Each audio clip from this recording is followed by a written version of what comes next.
Hello बच्चों, स्वागत है आपका एक नई वीडियो में। चैप्टर 8 समाकलनों के अनुप्रयोग विविध प्रश्नावली क्वेश्चन नंबर 4। तो यहाँ पर बेटा आपको दे रखा है y बराबर मोड x प्लस 3 का ग्राफ खींचिए और इसका आपको वैल्यू फाइंड करनी है बेटा। तो सबसे पहले आप क्या करेंगे, देखिए यहाँ पर ये आपकी मोड की वैल्यू है। तो मोड में क्या होता है कि या तो आंसर आपका प्लस में आएगा, मोड से बाहर निकलेगा बेटा, या माइनस में आएगा। ठीक है, तो ये इक्वेशन नंबर आपकी फर्स्ट हो गई। इसी तरीके से यहाँ पर देखते हैं ये x प्लस 3 हो जाएगा, तो ये इक्वेशन नंबर क्या होगी बेटा आपकी सेकंड हो गई। अब यहाँ पर देखिए एक चीज़ देखिए, अगर मैं जैसे y बराबर x प्लस 3 है, अगर y बराबर x प्लस 3 है तो देखिए बच्चों देखिए अगर मैं y बराबर 0 रख देता हूँ, ठीक है, तो आपका यहाँ पर x क्या आ जाएगा, -3 आ जाएगा। तो ये जो पॉइंट है आपके बेटा ये बन जाएंगे -3 और 0। अब देखिए ये तो होता है आपका ओरिजिन, तो ओरिजिन होता है 0,0, तो इसका मतलब x जो है प्लस इधर होता है और माइनस इधर होता है। तो हमें चाहिए -3 और 0, तो मान लेंगे कहीं यहाँ पर -3 0 बिलोंग करता है बेटा, -3 और 0। अब हमें क्या करना है, हमें देखिए यहाँ से अब ये अपना सेंटर जो ओरिजिन है ये नहीं है बेटा, इस बार अपना ओरिजिन जो है ये है। तो एक रेखा तो इधर खींच देंगे ग्राफ के लिए और एक इसी तरीके से रेखा इधर खींच देंगे। तो इधर हम अपनी क्या मिलेंगे बेटा, इधर अपनी मिलेंगी पॉजिटिव वैल्यू। तो पॉजिटिव वाला फंक्शन क्या है, पॉजिटिव वाला फंक्शन है एक्स प्लस 3। और इधर मिलेंगी अपनी निगेटिव वैल्यू, तो निगेटिव वाला फंक्शन क्या है, -x+3। ठीक है, ब्रैकेट के अंदर। अब एक चीज देखिए, अब बेटा क्वेश्चन में क्या दिया है, क्वेश्चन में बात करते हैं कि जो लिमिट है वो 0 से लेके -6 तक दी है। तो अभी जो है 0 से लेके -3 तक हुआ है। इसका मतलब थोड़ा सा और आगे यहाँ पर कहीं मान लेंगे, ये यहाँ पर कहीं पड़ेगा बेटा। ठीक है, ये आपका -x एक्सिस हो गया। तो यहाँ मान लेंगे कि आपका ये कितना है बेटा, इस पर x बराबर क्या है, -6, और यहाँ पर कितना था, -3। तो अब देखिए इसका मतलब हमें एरिया फाइंड करना है। हमें एरिया कौन सा फाइंड करना है बेटा, देखिए ए ए बी और सी डी का एरिया, तो ए बी सी डी का एरिया फाइंड करना है हमें। तो इसका मतलब हमें इसके बीच में जितना भी एरिया आने वाला है उसको फाइंड करना है बेटा। अब क्या करेंगे, एक स्ट्रिप तो इधर ले लेंगे, तो एक स्ट्रिप इधर ले लीजिए। अब ये क्या होगा, ये आपका y1 मान लीजिए और ये क्या होगा dx मान लीजिए। एक स्ट्रिप बेटा इधर मान लीजिए, ठीक है, और ये आपका क्या हो जाएगा y2 मान लीजिए और इसको dx मान लीजिए। अब चलिए एरिया निकालते हैं। तो हमें एरिया निकालना है ए बी सी डी का क्षेत्रफल। तो लिखेंगे यहाँ पर बेटा ए बी सी डी का क्षेत्रफल। तो जो अपनी लिमिट होगी, देखिए सबसे पहले लिमिट तो बाद में लेंगे, पहले एरिया लिख लेते हैं। तो देखिए एरिया, दो एरिया आपको दिखाई दे रहे होंगे। एक तो बेटा ये इसको ओरिजिन मान लेंगे, ओरिजिन तो आपके ये हैं, इसको ए बी सी डी, इसको ई मान लीजिए। चलिए इसको ई मान लिया मैंने, ई। तो इसका मतलब हमें एरिया निकालना है, तो ए बी ई का क्षेत्रफल, ए बी ई का क्षेत्रफल, और एक निकालना बेटा में सी डी ई का क्षेत्रफल, सी डी ई का क्षेत्रफल, एक हमें ये निकालना है। तो हमें दो एरिया फाइंड करने हैं यहाँ पर। अब देखिए सबसे पहले हम क्या करेंगे, हमें क्या निकालना है बेटा, सी डी ई का क्षेत्रफल। अब देखिए लिखेंगे यहाँ पर ए बी, तो ए बी का लेंगे, तो जो जो स्ट्रिप लिए बेटा, रेक्टेंगल स्ट्रिप का एरिया क्या होता है, लंबाई गुना चौड़ाई। तो y1 इंटू डी एक्स, और जो लिमिट होगी आपकी, लिमिट क्या होगी, देखिए इधर को चलेंगे ओरिजिन की तरफ को, तो -6 से 3, तो -6 से -3, क्योंकि यहाँ से लेके यहाँ तक का एरिया चाहिए। फिर प्लस y2 dx बेटा। अब लिमिट क्या होगी, इधर को चल रहा है बेटा, तो -3 से 0, -3 से 0। अब वैल्यू पुट करेंगे, तो देखिए y1 की वैल्यू क्या होगी, निगेटिव वाली वैल्यू लेनी, ये वाली। आपको कौन सी वाली लेनी बेटा, ये वाली निगेटिव वाली, और इधर कौन सी लेंगे, पॉजिटिव वाली।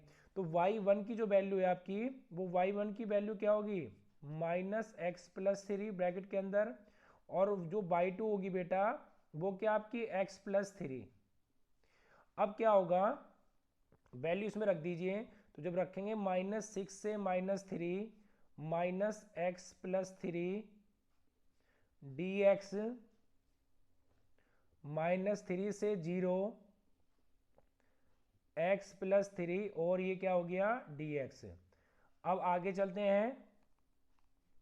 अब देखिए बेटा इसका इंटीग्रेशन करेंगे तो इसका इंटीग्रेशन क्या हो जाएगा, माइनस चिन्ह तो बाहर चला गया, तो इसका होगा x²/2 प्लस 3x -6 से -3 और ये क्या हो गया x²/2 प्लस 3x और -3 से 0। अब हमें क्या करना है, इसको सोल्व करना है। तो देखिए बेटा इसको सोल्व करेंगे तो upper limit minus lower limit, तो 3 यहाँ पर रखेंगे तो ये हो जाएगा 9/2 और यहाँ पर x की जगह 3 रखेंगे तो ये हो जाएगा बेटा 9। तो upper limit minus lower limit. अब देखिए अपर लिमिट रखिएगा, लोअर लिमिट रखेंगे तो कितना हो गया, ये 36/2 और 6 18। ठीक है, ये कितना हो जाएगा 6 18। अब कुछ इसी तरीके से यहाँ पर रखेंगे तो अपर लिमिट तो 0 है तो बेटा ये तो 0 बन जाएगा, माइनस देखिए ये क्या हो जाएगा 9/2 upper limit minus lower limit और यहाँ पर माइनस रखेंगे -3 तो ये आपका क्या हो जाएगा बेटा, ये हो जाएगा -9। ठीक है, अब इसको सोल्व करते हैं आगे। तो देखिए ये आपका आगे 9/2 -9 माइनस ये आपका 18 और माइनस माइनस क्या हो गया प्लस,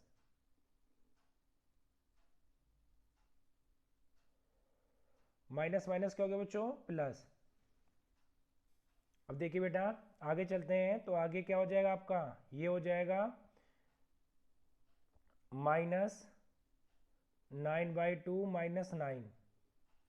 अब इस 18 से 18 कट गया तो माइनस था, ये बेटा आपका क्या हो गया देखिए ये आपका हो गया 9/2 -9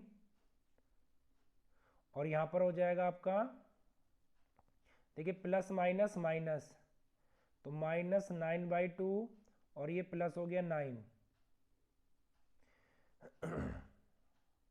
ये प्लस हो गया बेटा 9 हो गया आपका। देखिए बेटा अब यहाँ पर क्या होगा आपका यह गया बेटा 9 -9/2 प्लस 9 -9/2 और प्लस 9। अब देखिए 9 और 9 हो गया माइनस के 18/2 और 9 और 9 हो गया 9/2 था ना बेटा ये, तो ये तो -18/2 हो गया। 9 और 9 ऐड करा तो कितना हो गया 18, तो 2 से कट करा तो ये आ गया आपका माइनस के 9, तो माइनस के 9 प्लस के 18, तो सोल्व करके कितना आएगा बेटा आपका 9 और यही क्या होगा इस क्वेश्चन का आपका आंसर होगा। तो चलिए बेटा क्वेश्चन नंबर 4 कंप्लीट हो चुका है। अब क्वेश्चन नंबर चलते हैं 5 की ओर। देखिए बेटा अब क्वेश्चन नंबर 5 देखते हैं। तो क्वेश्चन नंबर 5 क्या है, x=0 में x/2 तथा वक्र y sin x से घिरे क्षेत्र का क्षेत्रफल ज्ञात कीजिए। तो देखिए बेटा आपको sin x का ग्राफ पता होना चाहिए। तो sin x का जो ग्राफ है आपका ओरिजिन से होके जाता है, तो कुछ इस तरीके से होके जाता है, इस तरीके से होके जाता है। अब देखिए ये तो बेटा आपका ओरिजिन हो गया, ये मान लेंगे आपका a हो गया और ये मान लेंगे आपका बेटा क्या हो गया b हो गया। अब देखिए हमें ये अब मान लेंगे कि स्ट्रिप हमने यहाँ पर ले ली तो y1 और dx मान लेंगे और एक स्ट्रिप बेटा हमने यहाँ पर ले ली तो ये मान लेंगे y2 और dx तो ले लिया। अब देखिए अगर ऊपर की तरफ है, x एक्सिस से ऊपर की तरफ है, तो इसका मतलब बेटा वैल्यू क्या होगी प्लस में होगी, और ग्राफ अगर नीचे की ओर है तो वैल्यू क्या होगी माइनस में होगी।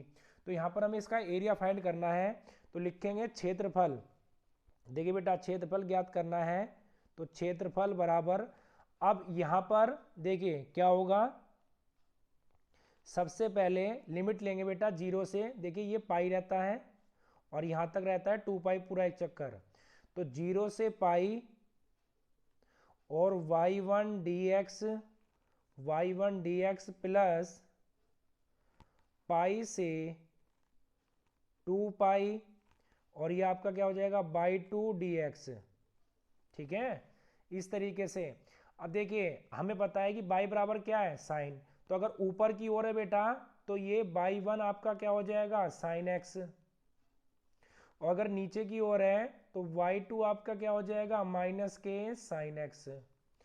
तो यहाँ पर वैल्यू पुट करेंगे हम, तो 0 से पाई यहाँ पर रखेंगे साइन एक्स डी एक्स, पाई से 2 पाई और माइनस के साइन एक्स और डी एक्स। अब क्या करेंगे बेटा, देखिए इसका इंटीग्रेशन करेंगे तो साइन एक्स का इंटीग्रेशन क्या होता है, माइनस के कोस एक्स। क्या होता है बेटा, माइनस के कोस एक्स, तो 0 से पाई। और यहाँ पर साइन एक्स का करेंगे तो साइन एक्स का क्या होता है, माइनस के कोस एक्स होता है, तो माइनस माइनस हो गया प्लस, तो ये आपका क्या आ गया कोस एक्स और पाई से 2 पाई। अब देखिए क्या करेंगे, upper limit minus lower limit, तो ये आपका क्या आ गया, ये आपका आ गया cos pi minus cos 0 plus cos 2 pi minus cos pi. ठीक है, तो ये अपना आ गया। अब आगे बेटा इसको सोल्व करते हैं, तो देखिए कोस 180 की वैल्यू जो होती है वो आपकी -1 होती है। कितनी होती है बेटा, -1। और यहाँ पर क्या हो गया आपका कोस 0, कोस 0 की वैल्यू कितनी होती है बेटा आपकी 1 होती है। कितनी होती है 1।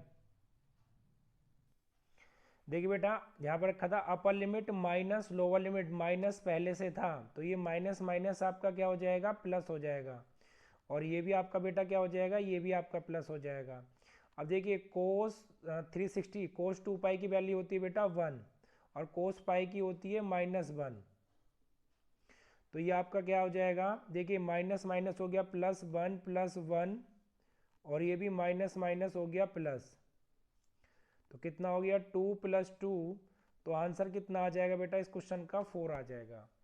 तो चलिए आपका क्वेश्चन नंबर 5 कंप्लीट हो चुका है बेटा। ठीक है, क्वेश्चन नंबर 5 आपका कंप्लीट हो चुका है। चलिए अब अगली वीडियो में मिलेंगे कुछ नए क्वेश्चन के साथ, तब तक के लिए बाय बाय।